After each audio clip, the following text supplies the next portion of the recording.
Reading Cahiers du Cinema, the 50s, Neo-Realism, Hollywood, New Wave, edited by Jim Hillier and David Wilson.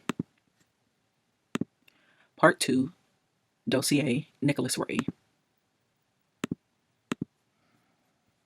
Chapter 10, Jacques Rivette, quote, On Imagination, end quote. De l'Invention, Cahiers du Cinema, 27 October 1953. Without any doubt, the most constant privilege of the masters is that of seeing everything, including the most simple mistakes, turn out to their advantage rather than diminishing their stature. If you are now surprised to see me give the benefit of this law to Nicholas Ray's latest film, it means you are ill-prepared to appreciate a work which is disconcerting and ask for not indulgence, but a little love.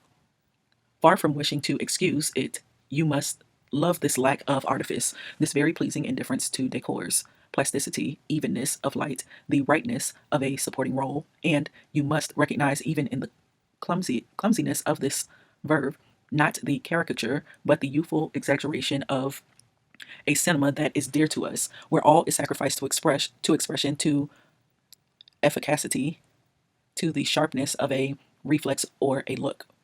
I find no fault in exaggerations of this kind, and the auteur's own enjoyment, which I feel coming through some of the time, is consolation for many films which only communicate the director's boredom.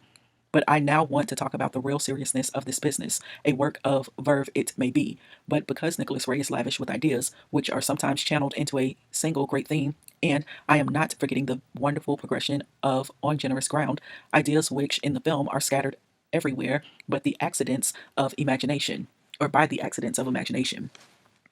But it is precisely this imagination which strikes me with its constant surprises. Certainly Ray is not someone who is unaware of the aesthetic value of surprise, nor is he unaware that beauty has a duty to astonish. But if the imagination is sovereign over all the other faculties, its kingdom certainly seems to be shrinking daily everywhere, and saying that imagination should first consist in the simple pleasure of filming, just like the creative freedom of the brush on the canvas, has not the slightest chance of being taken seriously here. And when I talk about ideas, I really mean ideas of mise en scène, or if I were to be shocking about it, of framing or the way shots are put together, which these days are the only ideas whose profundity I wish to recognize, and the only ones which can reach the secret form which is the goal of every work of art. When Francois Truffaut compares Nicholas Ray with Bresson, I really do see two filmmakers who are obsessed with the abstract and whose sole concern is always to reach this ideal continence by the shortest road, and let clumsiness be the road if it is the shortest one.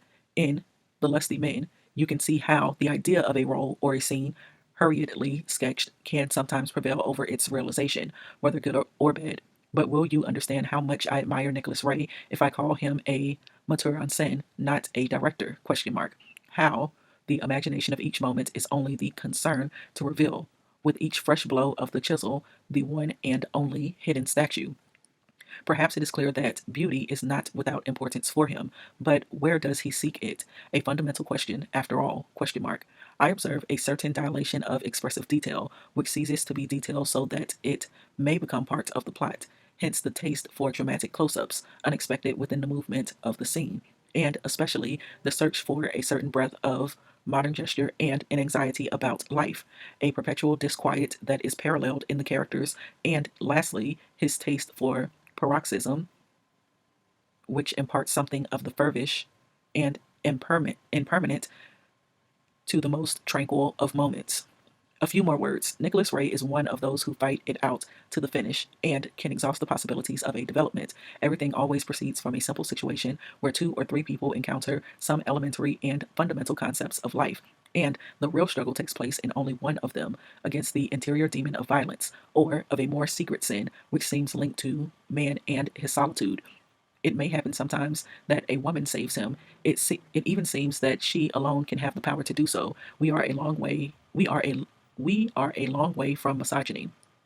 Nicholas Ray has always offered us the story of a moral dilemma where man emerges as either victor or vanquished, but ultimately lucid. The futility of violence, of all that is not happiness and which diverts man from his innermost purpose. If art must reveal, quote, the heroism of modern life, end quote, there are few works that better accomplish this purpose. We note, however, that the characters quickly withdraw, that when all is said and done, the world hardly interferes at all, or if it does, it is only to harm them. Salvation is a private affair. Perhaps we will be sorry to see these heroes withdraw their tents with so little ceremony. We can also suppose that it is not without bequeathing their faith to the world, or sometimes prolonging the ordeal unnecessarily.